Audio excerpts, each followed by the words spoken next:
This is the part where we have to physically go on all fours. It's the rocks are loose. You cannot possibly walk down this.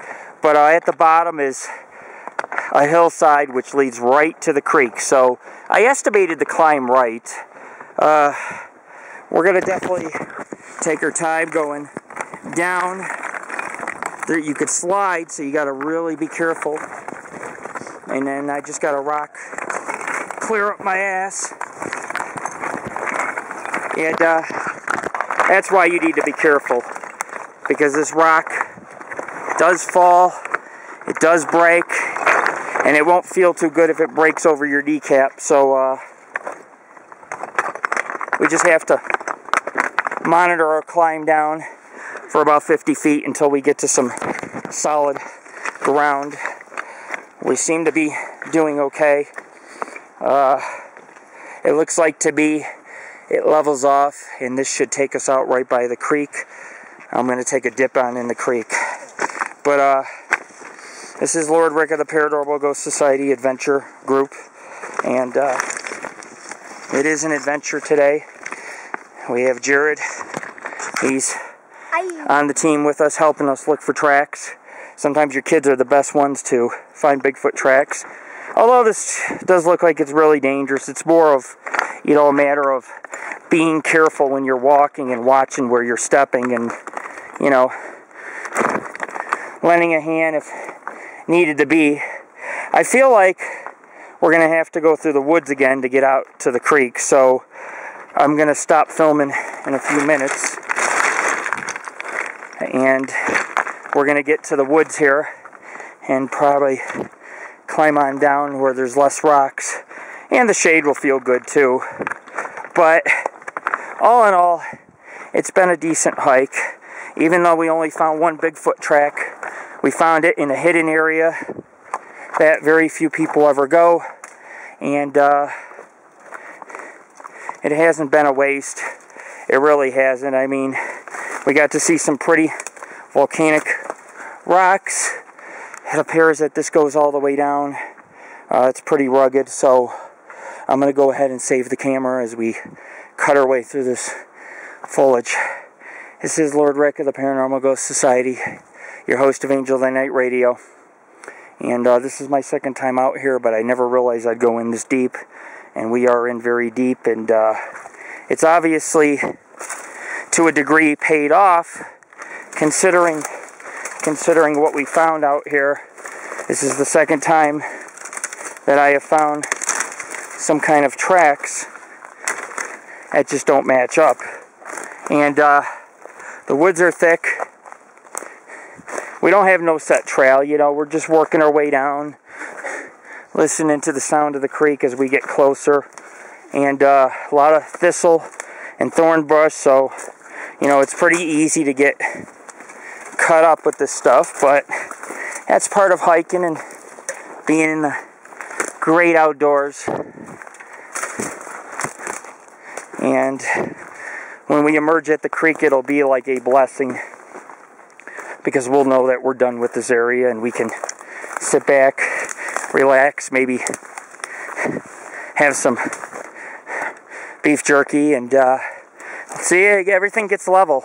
Hey, Jared, it gets level. You still have, okay, you still have that? Okay. You still have the hunting knife on you? Yep.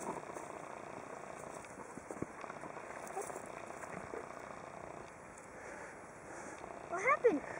It looks like you've just lost my hunting knife. I think the rocks. Don't worry about it, son. We'll just have to buy a new one.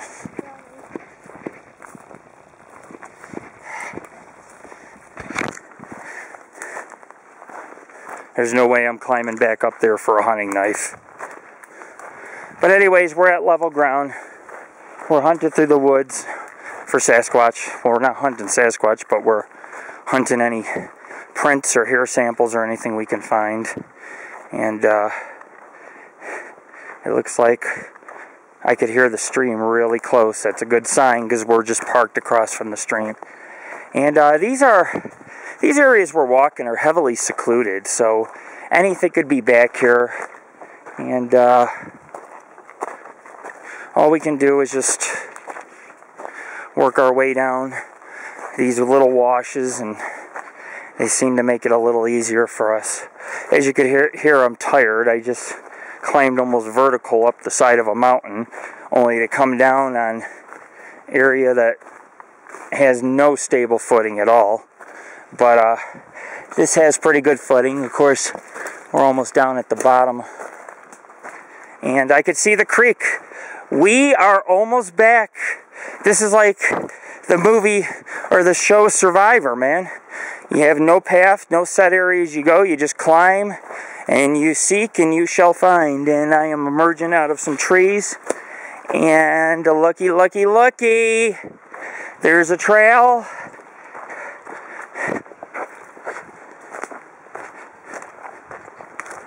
And there is what I believe is Silver Creek. Excellent job, Jared. Good job. Thank you. This is the creek. Okay, so we came out of here way up about on one of the peaks of the mountains on the side, up near on the edge of Silver Mountain, or I should say on the side of Silver Mountain. I had found a track. It looked like it had some toe impressions. It was 15 inches by about 8 inches across, and about 4 to 5 inches deep, maybe even deeper than that.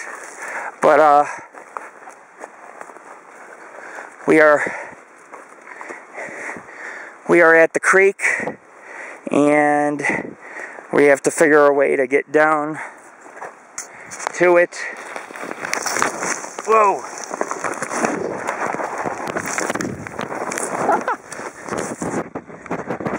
Your turn.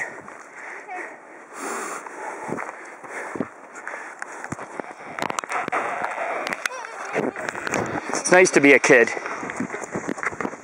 All right, son. That was one hell of a Bigfoot adventure. A lot of tracks, but I don't see any Bigfoot tracks down here.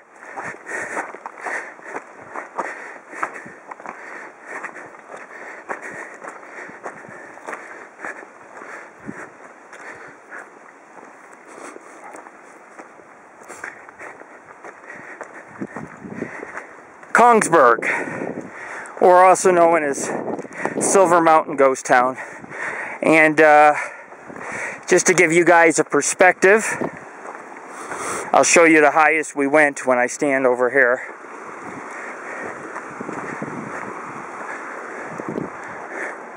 We were way up. You see that tree? Way up on top. We were over that ridge, and that is where we found our Bigfoot track. A lot of cliffs. It's an amazing area. We're going to go ahead and hike over the stream.